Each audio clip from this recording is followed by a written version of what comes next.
بسم اللہ الرحمن الرحیم۔ کروڑ درود و سلام نبی پاک صلی اللہ علیہ وآلہ وسلم کی ذات اقدس پر۔ شاہ جی نفو دیکھنے والے تمام دوست احباب کو السلام علیکم ورحمۃ اللہ وبرکاتہ۔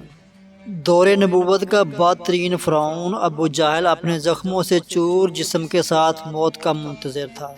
اتنے میں حضرت ابن مسعود رضی اللہ تعالیٰ عنہ وہاں پہنچے۔ آپ نے اسے داڑھی سے پکڑا اور گردن پر پاؤں رکھ کر جو بازو سے دبایا، ملعون کی آنکھیں پھٹ پڑی۔ کہا، اے دشمن خدا، تو فرعون سے بھی بدتر ہے۔ ابو جہل کی زبان کھینچی چلی آتی تھی، مگر پھر بھی تمسخر اڑانے سے باز نہ آیا۔ پیارے دوستو، یہ وہی ابو جہل ہے جس نے اپنی پوری زندگی پیارے آقا صلی اللہ علیہ وآلہ وسلم کو اذیتیں دینے میں گزار دی۔ اس کی موت اور اس کی لاش کی عبرتناک انجام کا واقعہ بھی اسی طرح بھیانک ہے جیسے فرعون اور نمرود کی ہلاکت کے واقعات ہیں۔ چنانچہ حضرت عبد الرحمن بن عوف رضی اللہ تعالیٰ عنہ کہتے ہیں کہ میدان بدر کے روز دو نوجوان لڑکے معاذ اور معوذ رضی اللہ تعالیٰ عنہ سے ایک نے آ کر پوچھا، چچا جان، کیا آپ ابو جہل کو پہچانتے ہیں؟ میں نے سنا ہے اس نے ہمارے آقا کو بہت دکھ اور اذیتیں پہنچائی ہیں۔ اگر آج وہ نظر آ گیا تو یا خود قتل ہو جاؤں گا یا اسے قتل کر کے دل کی بھڑاس نکال لوں گا۔ میدان بدر میں گمسان کا ران تھا۔ جو ہی مجھے ابو جہل دور سے نظر آیا، میں نے اس کی طرف اشارہ کر دیا۔ ابھی اشارہ ہی کیا تھا کہ دونوں لڑکے باز کی طرح اس پر جھپٹ پڑے۔ ابو جہل اونٹ پر سوار پھرتیاں دکھا رہا تھا۔ انہوں نے جاتے ہی اس پر پہلا وار کیا تو اس کا پاؤں پنڈلی سے جدا ہو گیا۔ ابو جہل کراہتا ہوا اونٹ سے نیچے گر پڑا۔ حضرت معاذ فرماتے ہیں، ابو جہل کا بیٹا اکرمہ جو اس وقت یہ منظر دیکھ رہا تھا، اس نے بڑھ کر ایک وار کیا جو میرے بازو پر لگا، جس سے میرا بازو کٹ کر جسم کے ساتھ لٹکنے لگا۔ میں اسی طرح لٹکتے ہوئے بازو سے لڑتا رہا، حتیٰ کہ جب اس نے مجھے تنگ کیا، میں نے اسے اپنی ٹانگ کے نیچے دبا کر کھینچا اور جسم سے الگ کر دیا۔ موقع پاتے ہی حضرت معوذ رضی اللہ تعالیٰ عنہ نے ابو جہل پر دوسرا وار کیا، اور وہ اس شدت کا تھا کہ ابو جہل کے جسم سے خون کے فوارے چھوٹ پڑے۔ ابو جہل کو اس حالت میں دیکھا تو سمجھا کہ ملعون اپنے انجام کو پہنچ چکا، اور دونوں بارگاہ رسالت مآب صلی اللہ علیہ وآلہ وسلم میں حاضر ہوئے۔ تمام مار کا عرض کیا۔ تبری میں ہے کہ ابو جہل ابھی تک مرا نہیں تھا بلکہ موت کے انتظار میں تڑپ رہا تھا۔ جب مارکہ بدر اپنے اختتام کو پہنچا تو پیارے آقا صلی اللہ علیہ وآلہ وسلم نے صحابہ کو حکم فرمایا، ابو جہل کو تلاش کرو۔ حضرت عبداللہ بن مسعود رضی اللہ تعالیٰ عنہ بھی حکم کی تعمیل میں نکل کھڑے ہوئے۔ حضرت ابن مسعود کہتے ہیں، آپ صلی اللہ علیہ وآلہ وسلم نے ابو جہل کی ایک نشانی بھی بیان فرما دی۔ آپ نے فرمایا، اگر تم مقتولین میں سے دیکھو اور ابو جہل کو نہ پاؤ، دیکھنا اس کے گھٹنے کی جگہ زخم کا نشان ہوگا۔ اور نشان اس طرح بنا کہ ایک مرتبہ میں اور ابو جہل عبداللہ بن جزان کی دعوت میں گئے تھے۔ ہم دونوں لڑکپن میں تھے اور میں اس سے ذرا دبلا تھا۔ وہاں کچھ معاملہ ہوا جس کی وجہ سے میں نے اسے دھکا دے دیا، جس سے وہ زمین پر گرا اور اس کے گھٹنے پر خراش لگی۔ زخم تو ٹھیک ہو گیا مگر اس کا نشان باقی رہ گیا۔ ابن مسعود رضی اللہ تعالیٰ عنہ بیان کرتے ہیں، میں میدان میں جا کر کافروں کی لاشوں کو پلٹ پلٹ کر دیکھتا رہا کہ مجھے ایک جگہ خون میں لت پت ابو جہل نظر آ گیا۔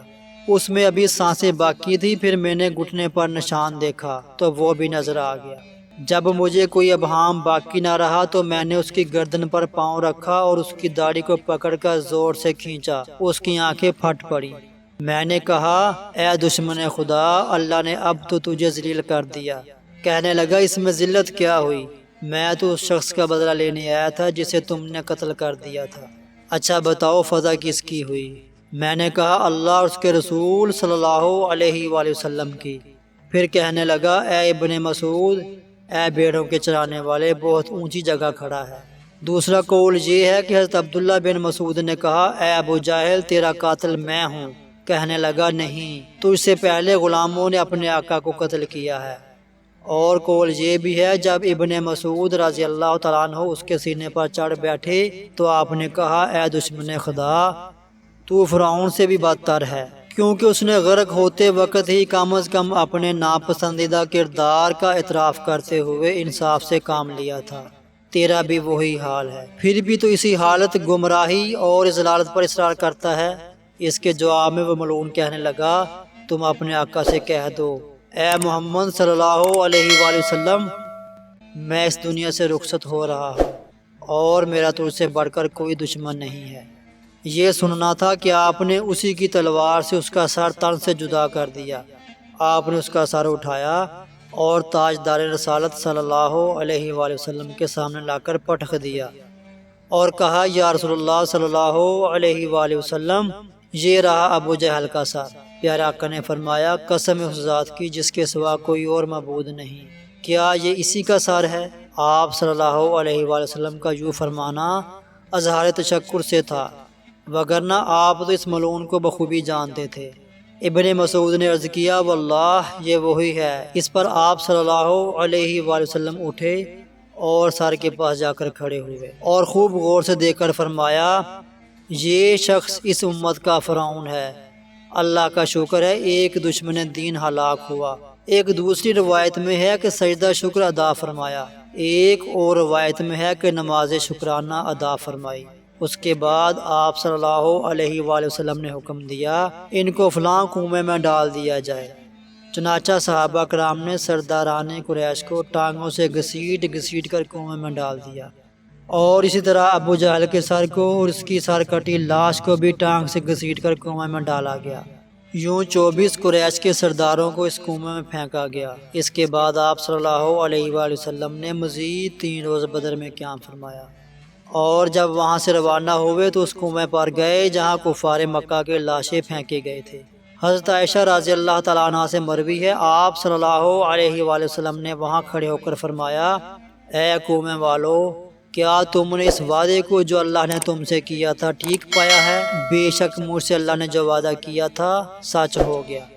حضرت انس بن مالک رضی اللہ تعالیٰ عنہ سے روایت ہے کہ آپ صلی اللہ علیہ وآلہ وسلم نے وسط شب فرمایا تھا، اے کنویں والو، اے ابو جہل بن ہشام، اے عتبہ بن ربیعہ، اے فلاں، جو وعدہ تمہارے رب یعنی بتوں نے تم سے کیا تھا، کیا تم نے وہ ٹھیک پایا؟ کیونکہ میرے رب نے جو وعدہ مجھ سے کیا تھا وہ منوعاً سچ ہو گیا۔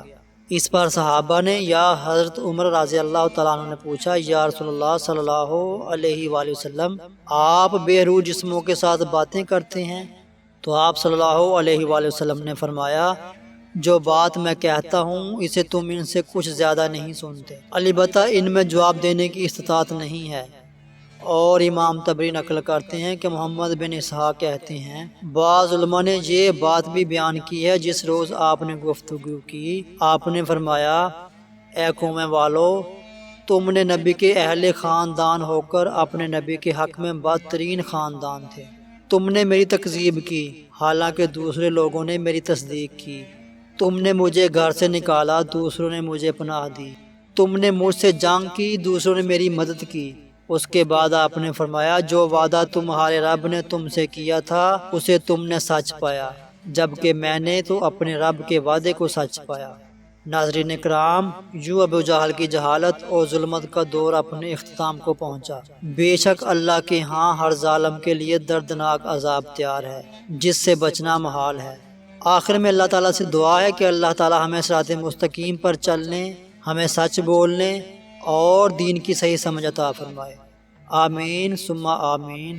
امید ہے آج کی یہ ویڈیو آپ کو پسند آئی ہوگی۔ اس ویڈیو کو لائک اور اپنے دوستوں کے ساتھ ضرور شیئر کر دیں، اور آپ کے اپنے چینل شاج انفو کو سبسکرائب کر لیں، اور ساتھ لگے گھنٹی والے بٹن کو دبا کر آل پہ لازمی سے کلک کر دیں۔ دوبارہ ملیں گے ایک نئی معلوماتی اور اسلامی ویڈیو کے ساتھ۔ اللہ ہم سب کا حامی و ناصر ہو۔